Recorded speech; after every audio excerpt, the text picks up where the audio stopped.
नमस्ते, जय हिंद। सभी प्यारे साथियों को नमस्ते। आपके अपने इस परिवार में आप सभी का स्वागत है।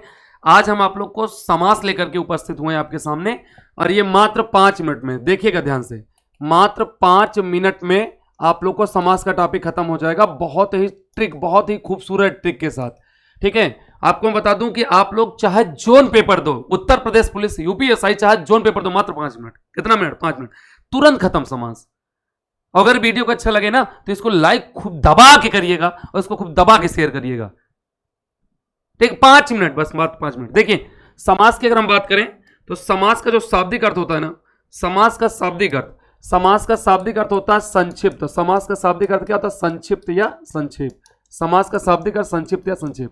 और जहां पे संक्षिप्त या संक्षेप की बात करेंगे, समास कहलाएगा। समास में तुमसे पूछेगा पद कितने होते हैं, तो समास में पद कितने होते हैं? 2। समास के तुमसे पूछेगा प्रकार कितने होते हैं, तो समास के प्रकार होते हैं 6। कितने प्रकार? 6। ठीक है, और अगर मुख्य प्रकार पूछेगा, मुख्य प्रकार, तो समास के मुख्य प्रकार कितने होते हैं? 4। समास के मुख्य प्रकार 4, समास के प्रकार 6, समास में पद कितने? 2। समास का शाब्दिक अर्थ संक्षिप्त या संक्षेप। ठीक, आगे चलिए। तो पहला आप लोग का जो समास है, पहला आपका समास कौन सा? अव्ययी भाव समास। पहला है आपका अव्ययी भाव समास। ठीक है, दूसरे समास की अगर हम बात करें तो दूसरा हमारा समास है तत्पुरुष समास। दूसरा कौन सा है? ठीक है, तत्पुरुष समास है। दूसरा तत्पुरुष समास है। ठीक है, तीसरे समास की बात करें तो तीसरा हमारा समास है कर्मधारय। तीसरा कौन सा? ठीक है, कर्मधारय समास है, कर्मधारय समास। ठीक है, चौथा समास की बात करें तो चौथा है द्विगु समास। चौथा कौन सा? ठीक है, द्विगु समास है। और पांचवा समास, पांचवा हमारा है द्वंद्व समास। पांचवा कौन सा? ठीक है, द्वंद्व समास है। और छठवां हमारा कौन सा है? छठवां हमारा है बहुब्रीहि समास। छठा हमारा बहुब्रीहि समास। तो मेरे भाई, बहुत ताबड़तोड़ क्लास है, सामने देखिएगा। समास के हमने 6 प्रकार लिख दिया है। ठीक है, अव्ययी भाव समास में पूर्व पद प्रधान, अव्ययी भाव समास में पूर्व पद प्रधान, तत्पुरुष समास में, ठीक है, अंतिम पद प्रधान, तत्पुरुष समास में अंतिम पद, और अंतिम पद को ही कहते हैं उत्तर पद प्रधान। कौन सा? उत्तर पद प्रधान। ठीक है, इसमें कर्मधारय में भी अंतिम पद प्रधान, द्विगु में भी अंतिम पद प्रधान, द्वंद्व समास में दोनों पद प्रधान, दोनों पद प्रधान, द्वंद्व समास में दोनों पद प्रधान, और बहुब्रीहि समास में अन्य पद प्रधान, अन्य पद प्रधान। और अन्य पद प्रधान की बात करें तो इसी को हम लोग कहते हैं तीसरा पद। इसको क्या कहते हैं? तीसरा पद। अगर कहीं पर, ध्यान सुनेंगे भाई सब लोगों, ठीक है, अगर आप लोग के कहीं पर, ठीक है, उपसर्ग लगे शब्द मिल जाए, कौन से? उपसर्ग लगे शब्द, उपसर्ग लगे शब्द कहीं पर मिलते हैं, उपसर्ग लगे शब्द, मैं इसको हटा दे रहा हूं। ठीक है, अगर कहीं पर आप लोग के उपसर्ग लगे शब्द मिलते हैं, कहूं पर, ठीक है, उपसर्ग लगे शब्द मिलते हैं, तो वहां हमेशा समास कौन सा होगा? अव्ययी भाव।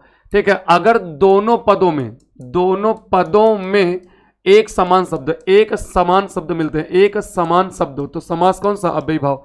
उपसर्ग में देख लिए कौन कौन आते हैं, जैसे यहां से प्रति आ गया, जैसे यहां से बे आ गया, जैसे यहां से बद आ गया, जैसे यहां से बड़ा आ गया, जैसे यहां से यथा आ गया, जैसे यहां से अनु आ गया, जैसे यहां से भर आ गया, जैसे यहां से इति आ गया, है ना, जैसे यहां से अभी आ गया, ये उपसर्ग लग गए। दोनों पदों में समान शब्द कैसे है? जैसे कल कल लिखा है, कल कल, कल कल का मतलब क्या? कलो कल, जैसे लिखा है कलो कल।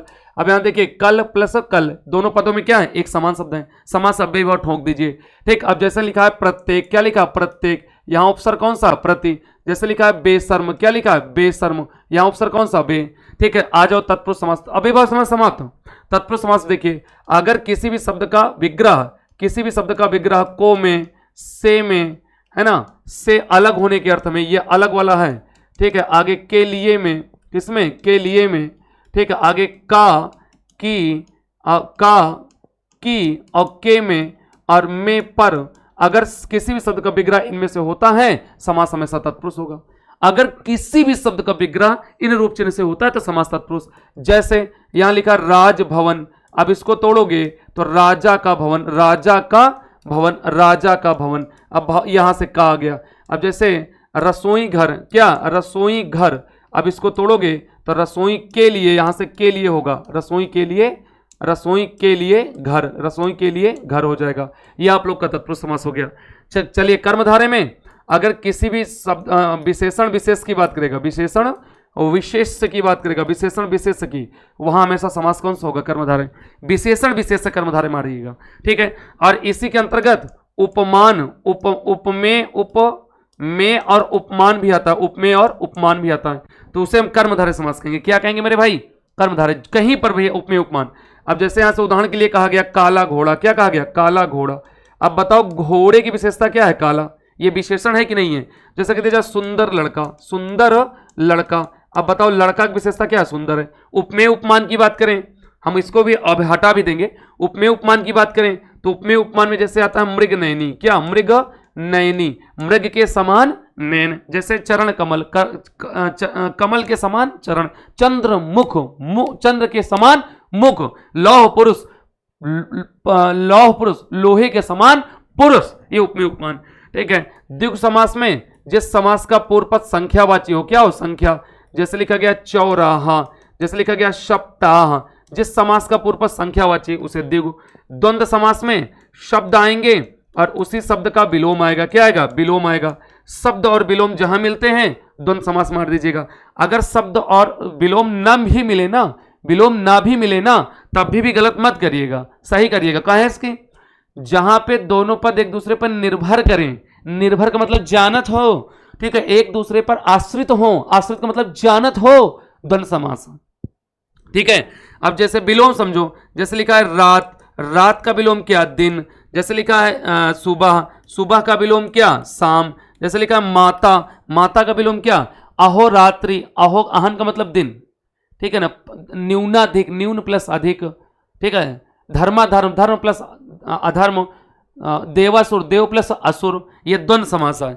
यहां बहुब्री पे आ जाओ। बहुब्री की बात करें तो जहां पे अन्य पद प्रधान है, तीसरा पद, और इसका मैं यहां इधर लिख रहा हूं, इसका मतलब होता है पर्यायवाची। इसका मतलब क्या? पर्यायवाची। और जहां पर्यायवाची यहां पर किसके आएंगे? भगवान के आएंगे। किसके आएंगे? भगवान के। और जहां पर भगवान के पर्यायवाची या भगवान के कोई भी नाम मिल जाए, बहुब्री समास ही होगा। जैसे चंद्रमौली, उदाहरण के लिए जैसे हम लिख दें, मैं यहां से इसको रंग बदल दूं थोड़ा सा तो आप लोग को बढ़िया दिखेगा। अब जैसे यहां से लिखा गया चंद्रमौली, क्या लिखा गया? चंद्रमौली। अब बताओ चंद्रमौली, क्योंकि भगवान लिखे जा रहे हैं तो इनको अलग रंग, अलग रंग से दिखाओ।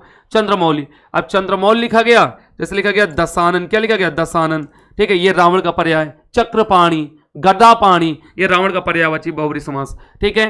तो उम्मीद करते हैं आप लोग को ये वीडियो अच्छा लगा हो और पसंद भी आया होगा, और 5 मिनट के अंदर आपने समास का रिवीजन कर लिया। अब 5 मिनट के अंदर मैं बता रहा हूं, अगर वीडियो अच्छा लगा हो, इस 5 मिनट के वीडियो आप लोग इसको दबा के शेयर करिए और दबा के लाइक करिए, और मजा आ जाएगा सबको। और इसमें कुछ नहीं करना है मेरे भाई, ठीक है। जितना भी तरीका हमने बताया है एक तरफ से, आप इसको छाप लीजिए और दिमाग से छाप लीजिए। 1 नंबर 2 नंबर आपके फिक्स हैं, चाहे जो पेपर दीजिए, ठीक है।